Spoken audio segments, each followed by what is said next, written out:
Bismillahirrahmanirrahim. Alhamdulillahi rabbil alamin.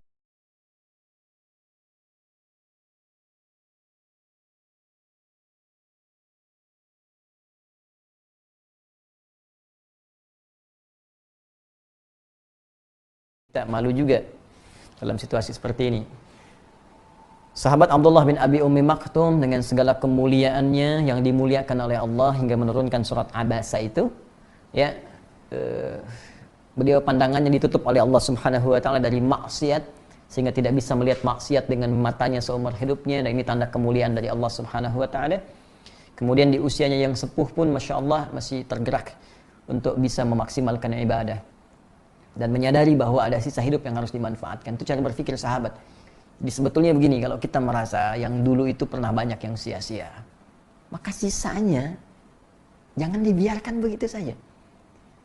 Kan kadang-kadang kita merasa yang dulu itu banyak salahnya, lalu kenapa sisanya tidak mencari soleh ya? Dan Anda paham suatu saat akan pulang, suatu saat akan meninggal. Bahkan dalam situasi seperti ini ditampakkan hampir tiap hari. Ada yang wafat, diumumkan kematian sekian, dan mungkin kita menyusul berikutnya. Kenapa kita hanya menikmati data? Lalu masih sibuk mengumpulkan harta? Karena dalam situasi semacam ini, Nabi mengingatkan, kamu mesti ingat, kembali kepada Allah, kamu akan pulang. Coba lihat apa yang akan dihisab, ingat-ingat baik-baik.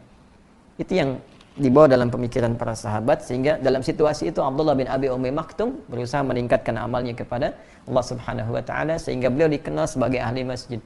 Ya, datang ke masjid walau mata tak bisa melihat, ya, tapi berusaha mencari jalan terbaik sampai ke masjid dengan suasana masjidnya, tiangnya masih dari pelepah-pelepah kurma, atasnya daun-daun kurma, bahkan sebelumnya tak ada atap. Di kalau panas kepanasan, kalau hujan ya pasti basah, gitu kan. Nanti kita akan masuk saat masuk tanda Lailatul Qadar, ya, dan salah satu hadis menyampaikan Nabi di atasnya ada semacam kotoran yang melumpur, ya. Nah, itu tandanya malamnya hujan. Jadi ini menunjukkan kalau hujan ya salat mereka dalam keadaan juga basah, kalau panas ya kepanasan. Singkatnya, beliau senang ke masjid tapi punya keterbatasan untuk subuh. Ya, jadi kalau maghrib bisa i'tikaf ke isya, zuhur bisa ke asar, tapi subuh agak sulit. Nah, maka beliau datang kepada Nabi SAW dengan mengatakan, kalau kalimat kita, ya Rasulullah, li ya rukhsah, ya Rasulullah, apakah boleh saya minta keringanan untuk subuh saya enggak ke masjid karena situasi begini, mata tak bisa melihat, jalan tidak mudah, kan?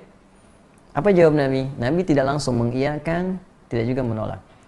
Kata Nabi, atasma'ul adzan, apakah anda masih mendengar adzan? Suara adzan masih sampai enggak? Kata beliau, bala, ya saya dengar suara adzan. Kata Nabi, bima makna? Ya, Allahu Akbar, madum tasma'ul adzan fa'addiha fil masjid. Selama masih kedengaran adzan, maka berusaha tunaikan ke masjid. Nah, ini kalau dalam fiqh mustahil ada satu penekanan yang kuat menunaikan ibadah kecuali bersanding dengan keistimewaan dan pahala yang begitu besar. Karena itu nanti di hadis Muslim, ke masjid itu baru datang saja dalam situasi yang normal, ya, bukan kondisi seperti wabah dan sebagainya. Jadi jangan dipahami dengan berbeda. Dalam kondisi normal, datang ke masjid saja, baru kita masuk tuh dapat 25 pahala dituliskan. Belum ngapa-ngapain, baru masuk dengan niat ibadah. Jarak satu keduanya 500 tahun. Dua ketiga 500 tahun. Tinggi saja. Dari peristiwa ini, maka esoknya beliau berusaha untuk datang ke masjid subuh dengan cara yang berbeda. Kalau subuh 4.30, Allahu Akbar, beliau sudah meraba jalan. Kalau kita mungkin jam 3 dari rumah, datang ke masjid jam 4. Yang kita tahu selama ini Bilal bin Rabah yang ada radhiyallahu ta'ala anhu, yang peristiwa itu Abdullah bin Abi Ummi Maktum ada di situ.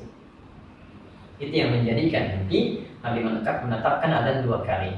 Saat subuh, adzan pertamanya itu Bilal, adzan keduanya Abdullah bin Abi Ummi Maktum.